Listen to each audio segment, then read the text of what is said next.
Continuamos con esta serie de Romanos. Estamos viendo Romanos capítulo 3.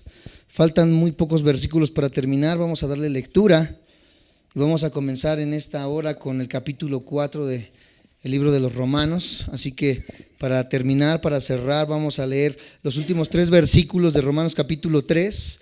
Van a estar delante de ustedes si es que no traen su Biblia. Y los que tengan su Biblia, juntamente conmigo, vamos a leer Romanos 3, 29 al 31. Dice: ¿es Dios solamente Dios de los judíos? ¿No es también Dios de los gentiles? Ciertamente también de los gentiles, porque Dios es uno, y Él justificará por la fe a los de la circuncisión, y por medio de la fe a los de la incircuncisión. Luego, por la fe, ¿invalidamos la ley? En ninguna manera, sino que confirmamos, ¿qué cosa? La ley. Analizamos en estos pasajes que la ley se confirma, la palabra se confirma. Ciertamente hemos leído que la ley o el cumplimiento de la ley es imposible para el hombre, que la ley es algo que nosotros no podemos cumplir en su totalidad, por eso nosotros somos perdonados y justificados por la fe. Por eso en estos pasajes rápidamente concluimos que tanto el judío como el gentil serán justificados por la fe, pero que la ley confirma todo esto. Y esto es lo que vamos a entrar a entender en el capítulo 4 a más grandes rasgos, ya que Pablo quiere seguir explicándonos y enseñándonos y hacernos entender cómo funciona la justificación a través de la fe. Y el capítulo 4 es un contraste entre la vida de Abraham, entre la vida de David como ejemplo para el creyente hoy en día. Como estos dos hombres en el Antiguo Testamento, en la ley, cuando todavía no existía Cristo Jesús, ellos también desde la antigüedad, desde el Antiguo Testamento, fueron justificados por la misma fe. Así que hoy en día muchos enseñan que solamente que el que cree en Cristo Jesús, ese va a ser salvo. Y hay una pregunta: y los que mueren sin conocer a Jesús, y los que están por allá, ¿verdad? En islas aisladas, donde no conocen ni siquiera el internet, la televisión, la lectura, siguen viviendo con taparrabos, etcétera, etcétera, porque son indígenas, ¿verdad? Son personas aisladas del mundo, que esas personas que nunca conocieron a Jesús, ¿cómo van a ser salvados? Ya vimos en el capítulo 2 que hay otra ley aparte de la ley escrita, que es la ley de las conciencias. El problema es que hay una denominación cristiana que está enseñando que si tú forzosamente no crees en Cristo Jesús, vas a morir eternamente excluido de la presencia de Dios. Pero nos vamos a dar cuenta, amados santos de Dios, como vimos en el capítulo 2, que Dios tiene varias formas de cómo juzgar justamente al hombre. Y a nosotros, los que hemos sido iluminados por la palabra de Dios, vamos a ser juzgados o justificados a través de el Hijo. Pero en el Antiguo Testamento el Hijo, o sea, Jesús, no había venido. Jesús nació muchos años o cientos de años después de David, y nació miles de años después de Abraham. Pero estas personas, aunque Jesús no había venido, fueron justificadas también por la fe. Es un tema muy interesante en el capítulo 4 el que vamos a abordar, y más para las personas que vienen de esta corriente doctrinal, de esta ideología del calvinismo, ¿verdad? Que solamente Jesús, y de una manera muy tajante excluyen a las demás personas. Pero podemos ver claramente que en el Antiguo Testamento sin Cristo fueron justificados por fe, y en el capítulo 2 de Romanos muchas personas van a ser juzgadas por la conciencia y por la ley de su mente, de sus conciencias. Vamos a ver la introducción a Romanos capítulo 4. Vamos a leer el versículo 1 para ir entendiendo nuestros pasajes. Dice: ¿qué pues diremos que halló Abraham nuestro padre según la carne?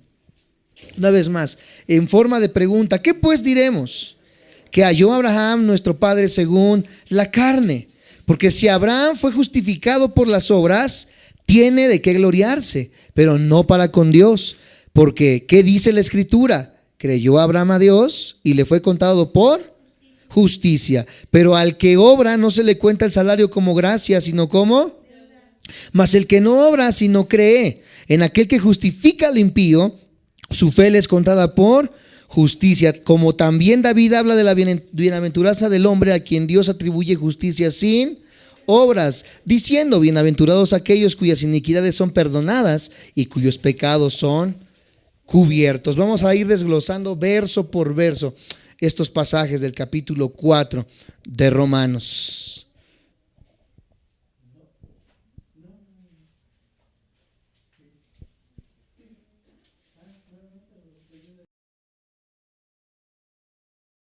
Cuatro uno, vamos a irlo desglosando. La pregunta que nos hacemos en el versículo 1, una pregunta que nos hacemos sin que lo quites de la pantalla, por favor, Moniquita, si lo pones una vez más. Hay una pregunta: ¿qué pues diremos que halló Abraham, nuestro padre según la carne? De aquí desglosamos muchas preguntas. ¿Cómo fue justificado Abraham? En pocas palabras, ¿cómo es que Abraham llegó al cielo? ¿Cómo es que Abraham fue salvo si en aquel tiempo no existía la persona de Cristo Jesús? ¿Cómo fue salvo? ¿Cómo obtuvo Abraham la justicia delante de Dios si también Abraham era un pecador? ¿Cuál fue la verdad del caso de Abraham? ¿Qué encontró Abraham? ¿Qué descubrimiento hizo Abraham? Son preguntas que podemos deslindar de aquí del versículo 1. Una pregunta que nos hacemos ahora como aplicación propia. ¿Hemos descubierto nosotros la justicia de Dios en estos pasajes y en estos 3 capítulos que ya leímos de Romanos? ¿Ya descubrimos la justicia de Dios en nosotros? ¿Hemos encontrado el camino a la salvación? Ahora ya sabemos cómo ser salvos, ya entendemos cómo podemos ser salvos. Ya entendemos que no solamente es por una pequeña oración que hagamos o por asistir a una iglesia. Ya hemos comprendido cuál es la manera en la que el hombre puede ser salvo. Pero la verdad es que tristemente la mayoría de las personas nunca han entendido esto y siguen pensando que es por obras, siguen pensando que es por su religión, siguen pensando que es por su iglesia, siguen pensando que es por su ideología. Tristemente no han comprendido lo que hemos estudiado a lo largo de esos 3 capítulos del libro de Romanos. La pregunta es: nosotros los que estamos aquí sentados, los que nos ven a través de internet y han seguido la serie de Romanos, ¿ya sabemos y entendemos cómo ser salvos? Si hoy yo les preguntara, no lo voy a hacer, no se espanten, pero les dijera: pasen acá adelante, y les preguntara cómo puede ser salvo, ya podemos entender de qué manera podemos ser salvos y cómo podemos llegar a ser salvos delante de Dios y justificados delante de Dios. Esa es la pregunta que hace Abraham aquí como ejemplo en el versículo 1. El versículo 2, ¿qué nos dice? Porque si Abraham fue justificado por las obras, tiene de qué gloriarse, pero no para con Dios. Para hacer más entendible el tema, aquí el apóstol Pablo asume algo que no es cierto, lo hace de una manera que nos va a ilustrar. Supongamos, es una suposición, que Abraham hubiese sido justificado, o sea, hubiese sido salvado por lo que hizo, por las obras. Si esto fuera cierto, dice que él tendría motivos de vanagloriarse delante de Dios. O sea, de llegar delante de Dios y decir: mira, Señor, pues yo fui el padre de naciones, ¿verdad? Tú sabes que yo intenté sacrificar a mi hijo Isaac. Tú sabes todo lo que sufrí, ¿verdad? En los transcursos de donde andaba de un lugar a otro, etcétera, etcétera. Y por lo tanto creo que es justo que tú me des la salvación. Eso es lo que dice Pablo. Si él hubiese sido justificado, hubiese sido salvado por las obras, él tendría derecho de vanagloriarse delante de Dios. Para ver cómo la vanagloria, ¿qué es la vanagloria? La vanagloria es alardear, es alabarse, es jactarse, es enorgullecerse, es presumir, es creer en sus propios méritos, etcétera, etcétera. Y para entender que la vanagloria queda totalmente excluida de la salvación verdadera, encontramos Romanos 3:27, que es algo que ya hemos leído. Dice Romanos 3:27: ¿dónde pues está la jactancia? Queda excluida. ¿Por cuál ley? ¿Por la de las obras? No, sino por la ley de la fe. La jactancia, el enorgullecernos porque pertenecemos al cristianismo, el decirle a un mormón: mira, tú te vas a ir al infierno, yo voy al cielo porque soy cristiano. Tú te vas a ir al infierno, testigo de Jehová, porque tú eres testigo de Jehová, y yo me voy al cielo porque soy cristiano. Eso es vanagloriarse de nuestra religión, y eso no es la verdadera salvación. No podemos vanagloriarnos de nada, sino entender que todo ha funcionado a través de la fe. Hay una sola clase de cómo debemos de gloriarnos, no vanagloriarnos, de gloriarnos, que sí es aceptable delante de Dios. Y esa manera es gloriarse en el Señor. Vamos a leer Primera de Corintios para entender lo que les estoy diciendo. Primera de Corintios capítulo 1 versículo 29.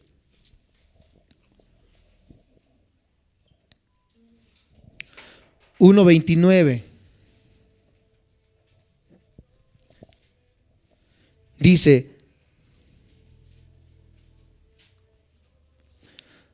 a fin de que nadie se jacte en su presencia. Nadie se jacte en su presencia. Nada diga yo hice algo digno de ti delante de la presencia de Dios. Veamos el versículo 31, para que, como está escrito, el que se gloría, gloríese ¿en quién? En el Señor, en Dios. También podemos ver, amados santos de Dios, en estos pasajes entonces, que lo único de lo que nosotros podemos gloriarnos es de la obra que Dios hizo para que nosotros fuésemos salvados. Cuando nosotros decimos yo fui salvado, pero gloria a Dios porque Él murió en una cruz, gloria a Dios porque Él entregó su vida, gloria a Dios porque Él fue humillado, gloria a Dios porque Él fue perseguido, escupido, golpeado para que yo fuese salvado. Yo me glorío en mi salvación, pero me glorío ¿en quién? En el Dios que me salvó por lo que Él hizo y no por lo que yo hice. Esa es la única manera que se vale gloriarse. Por eso aquí cuando nosotros cantamos les decimos glorifiquen a Dios. Llenen este lugar de alabanza, con sus bocas digan: Señor, te adoramos porque tú diste tu vida por nosotros, te exaltamos. Y se vale. Y es necesario que la iglesia comprenda que a través de la alabanza y la adoración tenemos que reconocer la gloria de Dios. Eso sí se vale. Pero el hecho de que yo diga yo me salvé porque le di 10,000 al Teletón, yo me salvé porque yo ayudé a todos mis familiares, porque cuando necesitaban yo les abrí la confianza, el dinero, las puertas de la casa, etcétera, etcétera. Si nosotros nos gloriamos por las cosas que hicimos, entonces no es una salvación verdadera. Por lo tanto, no somos cristianos regenerados verdaderos. Es obvio que ningún pecador se va a jactar entonces delante de Dios. Ya lo entendimos. Lo vimos en Primera de Corintios 1:29, lo acabamos de leer, a fin de que nadie se jacte en su presencia. De modo que es evidente que Abraham tampoco podía jactarse delante de Dios, porque al igual que nosotros, Abraham era ¿qué? Un pecador. Hizo cosas horribles, hizo cosas terribles, al igual que nosotros, como hombres y mujeres pecadoras. Con todo lo que hemos aprendido hasta ahora, les hago una pregunta. Si estuvieran ustedes delante de Dios, que es santo, que es justo, y Él les preguntara: ¿qué derecho tienes de estar en mi presencia? ¿Qué le responderíamos? Cuando muramos y estemos delante de Dios y Él nos dijera: ¿qué derecho tienes de estar en mi presencia? ¿Qué le responderíamos? Así un valiente que me diga algo que realmente sea bien valiente. El derecho de que siempre tuve fe en ti. Perfectamente. ¿Cuál es? Exactamente, eso es la justificación. ¿Qué derecho tuvimos como hombres? Ninguno. El derecho de estar delante de la presencia de Dios fue la fe ¿en quién? En Cristo Jesús. Fue la obra de Cristo Jesús lo que me dio el derecho de estar delante de la presencia de Dios y no mis propias obras. Estamos entendiendo entonces, gracias a Dios, lo que significa la justificación. No es por nosotros, es por Jesús. Cuando estemos delante de Dios va a ser por Jesús, por su obra, porque tuvimos fe y porque por fe fuimos justificados.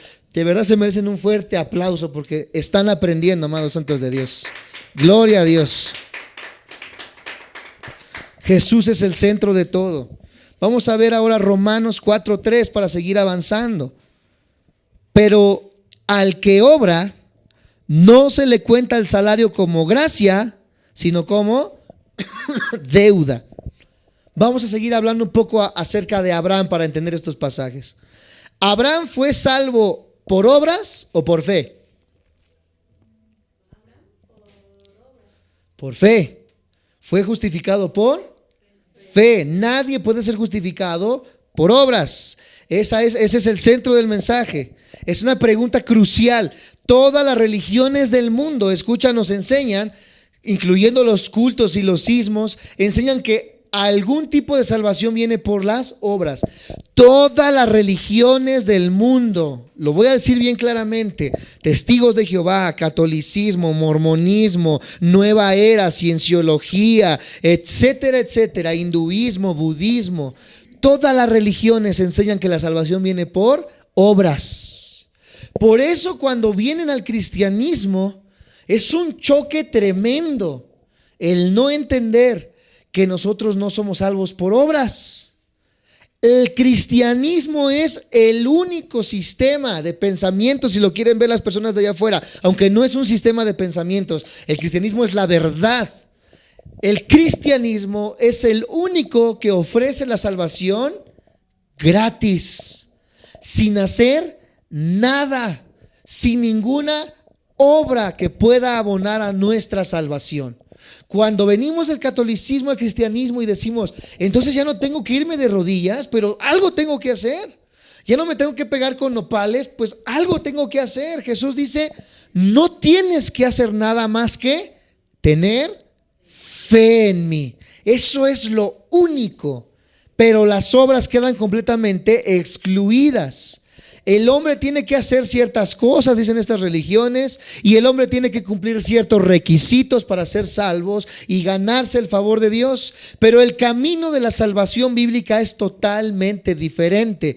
El hombre ha fallado completamente, ya lo entendimos y analizamos, en alcanzar los requisitos de Dios. Los requisitos de Dios es que el hombre sea perfecto, pero el hombre no es perfecto, por lo tanto fallamos. Eso fue el estudio desde el capítulo 1, el capítulo 2 y el capítulo 3 de Romanos.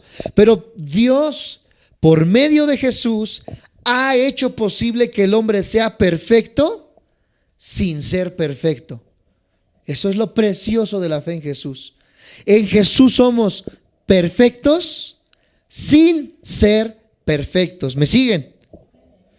Este versículo, el versículo 3, enseña que la Biblia es la única autoridad en materia de fe y de práctica. Vamos a leerlo otra vez, porque ¿qué dice la Escritura? Está afirmando lo que dice la Biblia.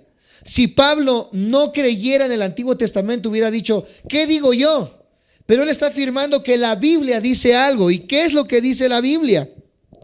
Creyó Abraham a Dios y le fue contado por...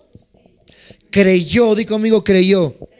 No hizo, creyó. ¿Ok? ¿Me siguen? No importa lo que diga el Papa Francisco, no importa lo que diga el príncipe de España, no importa lo que diga el sacerdote o el pastor, lo único importante es lo que Dios dice a través de la Biblia. De aquí Martín Lutero sacó la tesis sola escritura. No hay otro medio de regla para el cristiano. Que llegaron un güerito y un morenito a tocarte la puerta y te dice, mire, vamos a hablarles de Jesús. Y tú le dices, a ver, háblenme de Jesús, pero saca el libro de Mormón. No está sacando ¿qué cosa? Te está sacando otro libro, te está sacando otro evangelio. Incluso su Biblia ahí en el libro del Mormón adelante dice otro evangelio de Jesús. Y la Biblia dice, es solo la escritura. No hay más, no hay atalaya, no hay despertar, no hay perla de gran precio, no hay los 2000 visiones de Elena Harmon de White. Es la Biblia, la única regla de fe y de conducta que el cristiano tiene para regirse en su diario vivir. Solo la Biblia y nada más. ¿Por qué escogió Pablo a Abraham como el primordial ejemplo de cómo una persona se salva? Porque Abraham era muy conocido por millones de personas.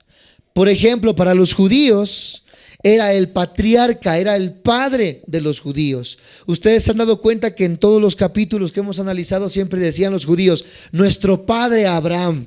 Incluso había una canción con los niños que cantábamos así, nuestro padre Abraham, nuestro padre Abraham, porque la promesa a Abraham fue que de su descendencia vendría la nación de Israel, la nación del pueblo judío, de su descendencia. Entonces en la carne Abraham fue el padre de toda esta descendencia. Por eso era importante para los judíos, pero también para los musulmanes, para los enemigos del pueblo judío, porque Abraham fue el papá de Ismael. Ismael fue el hijo de una de las concubinas de Abraham. Ismael es el padre de los musulmanes, pero Abraham fue el padre de Ismael. Por lo tanto, Abraham es importante tanto para los judíos como para los musulmanes. ¿Quiénes son los judíos y los musulmanes? Ve cómo están las noticias ahorita. ISIS y todos estos que están tratando de entrar a Israel, muchos de ellos son musulmanes. Y el pueblo judío, pues saben que es el pueblo de Dios, es el pueblo escogido por Dios. Es una lucha que se remonta desde Esaú y Jacob, que se remonta desde la división entre Ismael y Isaac. Es una lucha que ha perseverado hasta el día de hoy, pero que para ambos pueblos Abraham era ¿qué cosa? Importante. Por eso lo toma como un ejemplo. Quizás podríamos usar esto como un medio para testificar a los judíos musulmanes. ¿Por qué? Porque Abraham es una persona completamente importante. Pero seguimos con la pregunta: ¿cómo fue justificado Abraham? La Biblia responde y cita Génesis 15:6. Acompáñenme por favor, sin perder Romanos, a Génesis 15:6. Aquí Pablo cita Génesis y vemos cómo Pablo conocía la ley, al derecho y al revés. Dice Génesis 15:6 de esta manera, hablando de Abraham: y creyó a Jehová y le fue contado por justicia. Desde el primer libro de la Biblia, desde el comienzo, desde el Génesis, vemos que la justificación siempre ha sido por creer, por la fe. Amén. ¿Qué tienen que creer las personas hoy en día para ser salvas?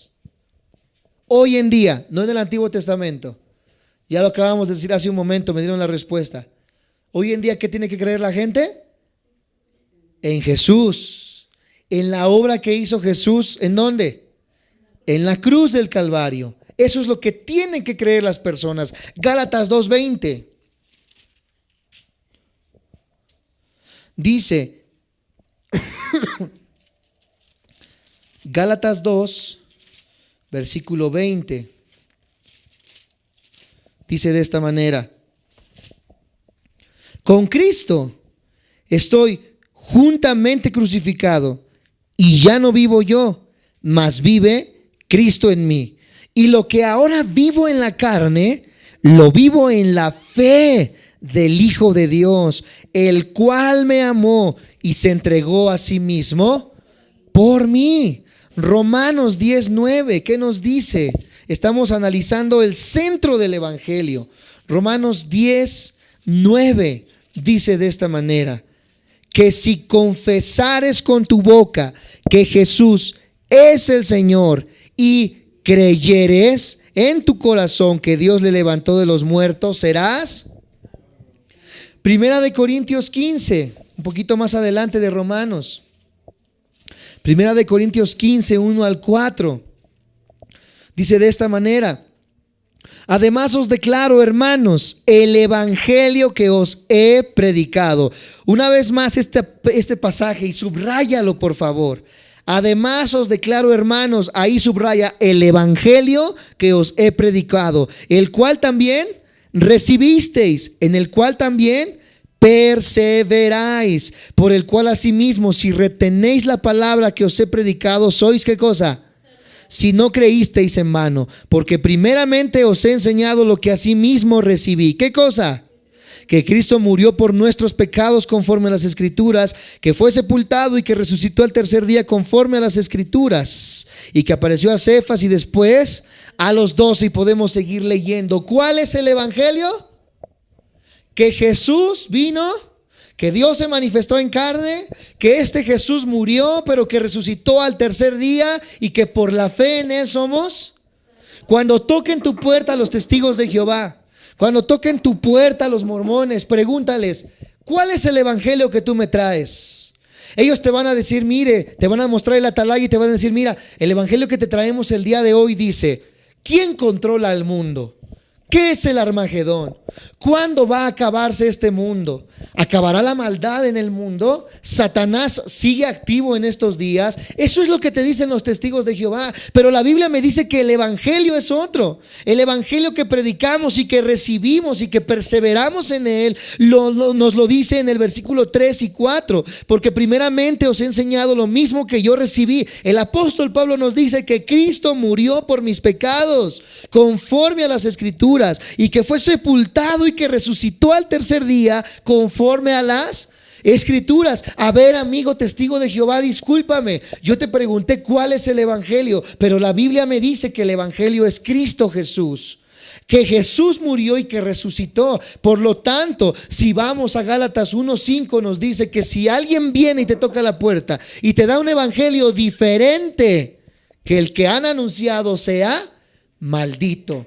Cualquier persona que toque a tu puerta y que el evangelio que te traigan no sea el evangelio de Jesús, sea el evangelio de Elena Harmon de White, sea el evangelio de Carlos Taze Russell, sea el evangelio de José Smith, sea el evangelio de los testigos, de los mormones, de quien sea, amados santos de Dios, no lo recibas en tu casa, dice la Biblia, porque el único evangelio es el de Cristo Jesús, que Él murió pero resucitó, y que con la muerte y la resurrección de Cristo ha vencido la muerte y el pecado, y que por fe en Él y en su obra somos salvos. Ese es el evangelio, y eso es lo que nos predican en estos pasajes. Por lo tanto, hacemos dos preguntas. ¿Qué tiene que hacer una persona para ser salva? Eso. Vamos, perfecto, tener fe. ¿Qué tiene que hacer una persona para ser salva? Tener fe. ¿Tienes que creer en qué?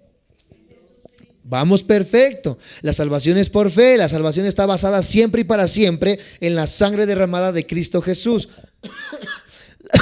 La pregunta que hacemos ahora: ¿qué tiene que creer una persona para ser salva? Esto no ha sido siempre lo mismo a lo largo de los años. ¿Por qué? Porque ya leímos que en el tiempo de Abraham Jesús no estaba. En el tiempo de David Jesús no estaba. Por lo tanto, Abraham creyó a Jehová, pero nosotros creemos la obra ¿de quién? De Dios en Cristo Jesús.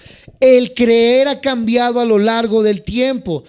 Esto no ha sido siempre lo mismo a través de los años, porque Dios no ha revelado la misma verdad a cada generación.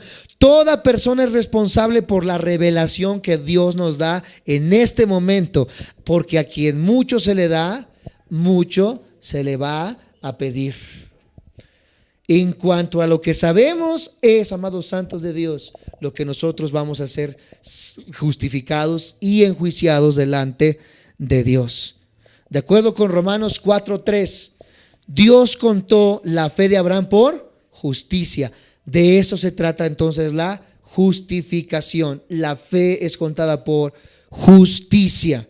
¿Hemos considerado alguna vez Corintios 2:5 al 21? Vamos a leer Segunda de Corintios 5:21. Dice de esta manera: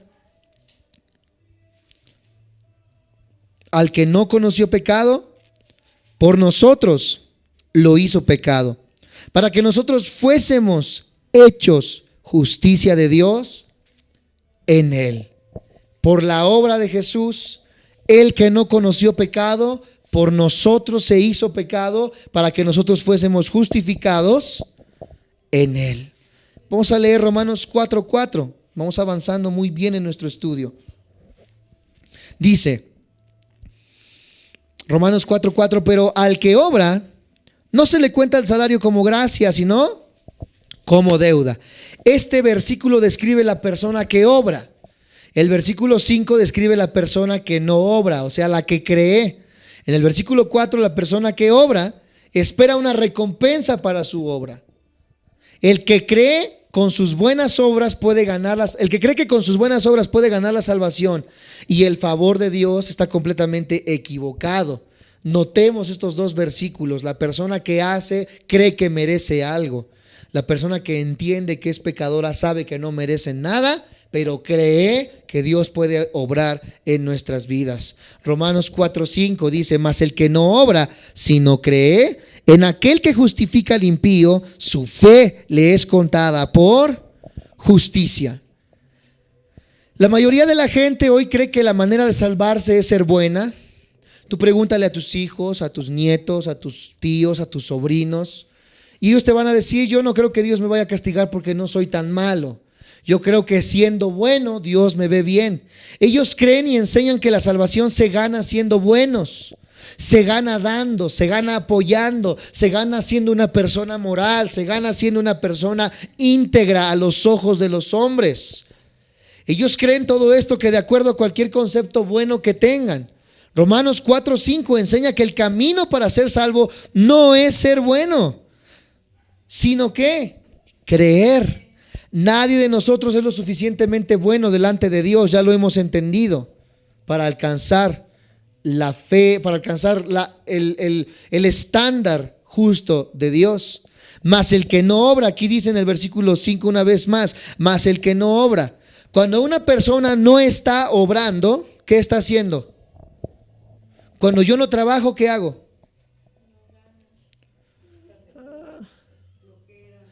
A veces, pero en un caso bueno, cuando yo no trabajo, ¿o no conocen el concepto de descansar?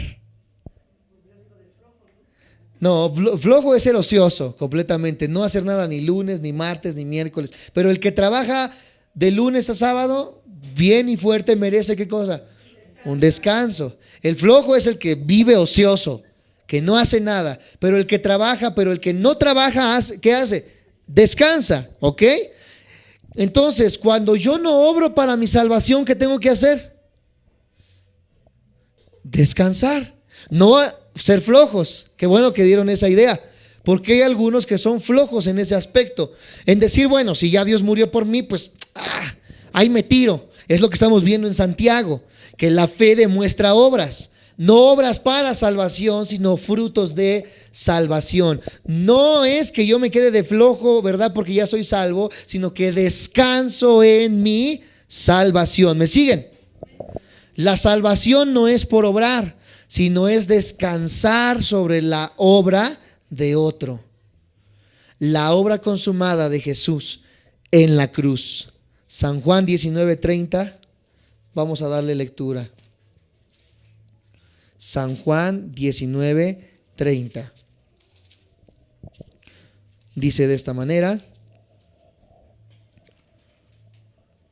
cuando Jesús hubo tomado el vinagre, dijo: consumado es.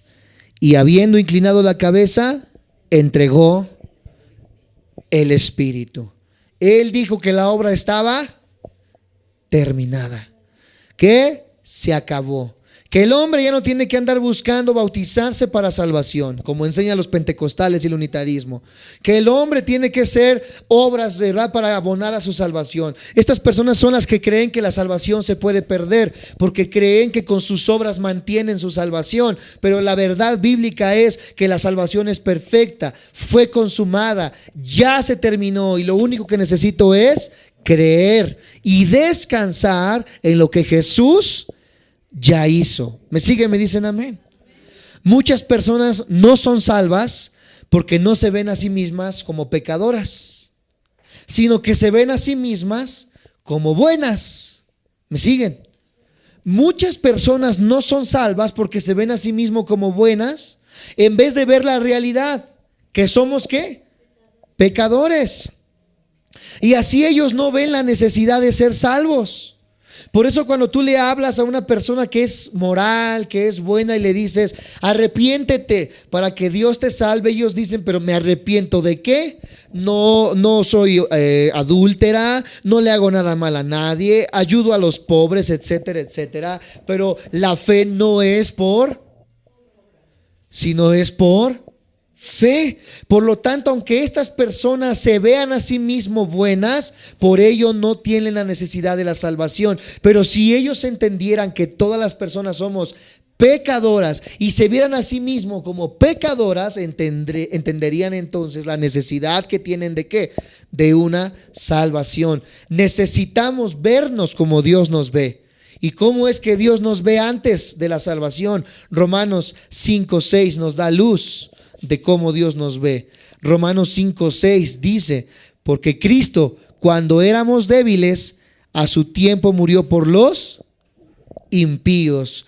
Antes de vernos como sus hijos, nos veía como impíos, como pecadores. Romanos 5:8, ahí mismo: mas Dios muestra su amor para con nosotros, que siendo aún pecadores, Cristo murió por nosotros. Jesús nos ve como impíos, Dios el Padre nos ve como pecadores. Y en Romanos 5:10, porque si siendo, ¿qué cosa? Enemigos, fuimos reconciliados con Dios por la muerte de su Hijo, mucho más estando reconciliados seremos salvos por su vida. Si no estamos con Dios, somos sus enemigos. Antes de estar reconciliados con Dios éramos sus enemigos, éramos impíos y éramos pecadores. Si Dios nos veía de esta manera, ¿por qué yo no puedo entender esta realidad? Soy un pecador y necesito ser salvado. ¿Me siguen? Me dicen amén.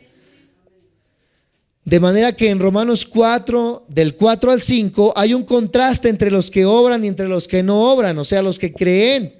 Hay una diferencia entre cielo y infierno entre esas dos personas. Toda la gente religiosa del mundo, todas las religiones pueden ser descritos por la palabra hacer, porque todas estas religiones te enseñan que es por obras, pero solamente la palabra resume las obras. Ellos están tratando de hacer esto y aquello para ganarse a Dios. El cristianismo bíblico se reduce en una sola palabra: hecho, pasado.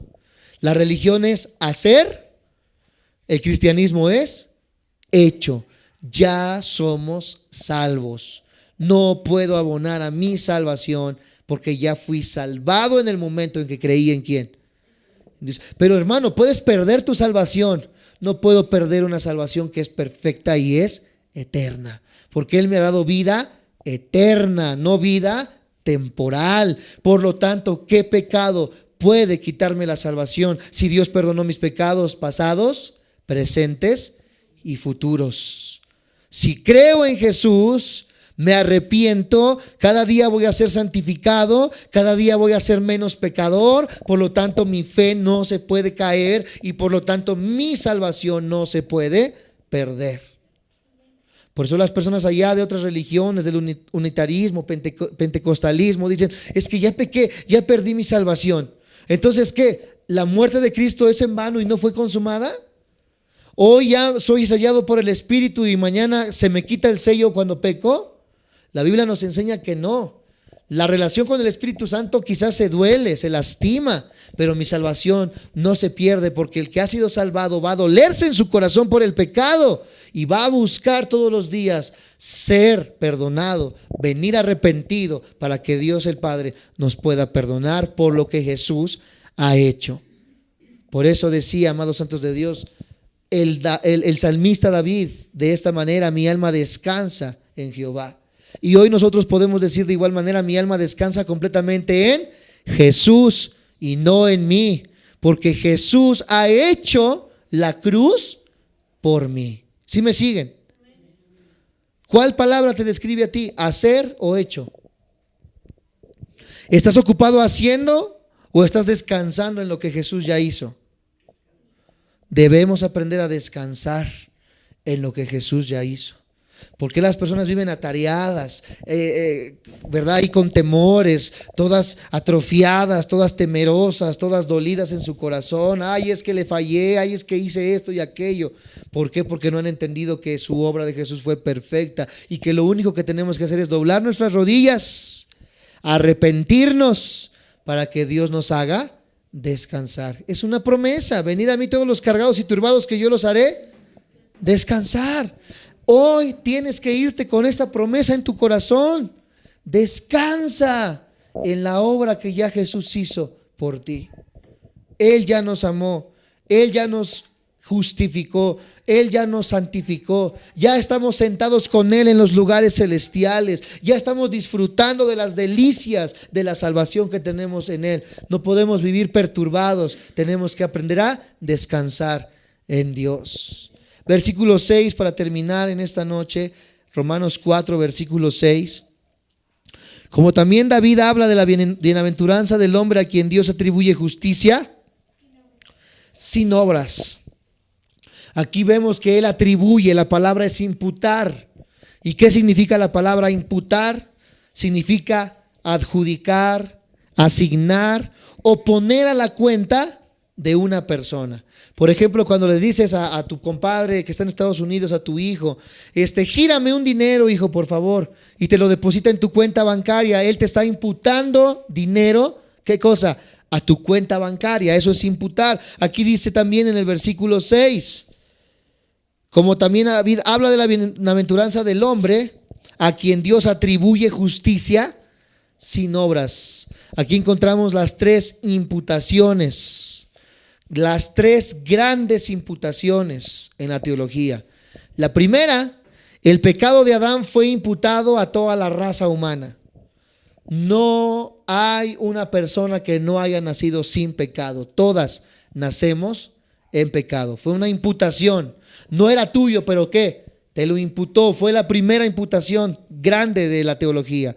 Número 2, el pecado de la humanidad fue imputado a Jesús en la cruz.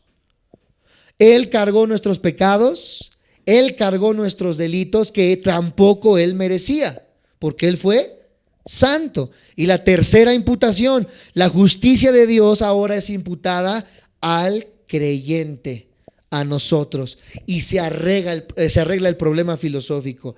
¿Yo por qué tengo que pagar por lo que hizo Eva o por lo que hizo Adán? Porque no tenemos que pagar lo que hizo Adán e hizo Eva. Jesús murió por nosotros para que su santidad y justicia nos sea imputada a nosotros. Tú no has hecho nada bueno, pero aún así Dios te salva por lo que hizo Jesús. Ven que la obra de Dios entonces es perfecta, y a través de los años y de los siglos este rompecabezas se arma, amados santos de Dios. Próxima semana seguimos analizando del versículo 6 en adelante el capítulo 4. Hay menos versículos en el capítulo 4, 25 versículos solamente. Pero el día de hoy les invito a que cerremos nuestros ojos, inclinemos nuestro rostro y le demos gracias a nuestro Dios. Señor Jesús, en esta hora te doy infinitas gracias por lo bueno que eres con nosotros. Gracias, Padre amado, porque siendo pecadores, tú nos has dado la salvación a través de la fe por lo que Jesús hizo y no por lo que nosotros hicimos. Porque si fuera por lo que nosotros hacemos, Señor, jamás hubiésemos alcanzado el estándar de justicia que tú pides. Somos malos, somos pecadores. Tenemos un carácter podrido, tenemos pensamientos equivocados, somos alebrestados, corremos hacia el pecado, corremos hacia el chisme, hacia la mentira, hacia la contienda, porque esa es nuestra naturaleza heredada por Adán. Pero ahora entendemos que tú, cuando nos veías como impíos, hoy que fuimos reconciliados para con el Padre a través de Jesús, nos ves a través de la lupa de lo que Jesús hizo. Y a pesar de los pecados, nos ves completamente justos y santos, no por nosotros, sino por Cristo. Gracias te doy, porque ahora no debo de hacer nada. Ese gran amor con el que nos amaste, ese amor eterno que nos has tenido, Señor Jesús, nos regala por gracia el sacrificio de Jesús. Y lo único que tengo que hacer es creer. Hoy yo creo en ti. Y pido con todo mi corazón que esta iglesia descanse en lo que tú has hecho. Que salga de este lugar tranquilo, gozoso, en paz, descansando en tu obra perfecta en la cruz del Calvario y agradeciéndote cada día de nuestra vida por lo bueno que eres para con nosotros. Te exaltamos, te glorificamos, te damos toda la honra porque tú la mereces y no nosotros. Gracias te damos, Señor, en el nombre de Jesús. Amén. Dale un fuerte aplauso a tu Dios. Amén. Gloria a Dios. Gracias, Señor Jesús. Amén.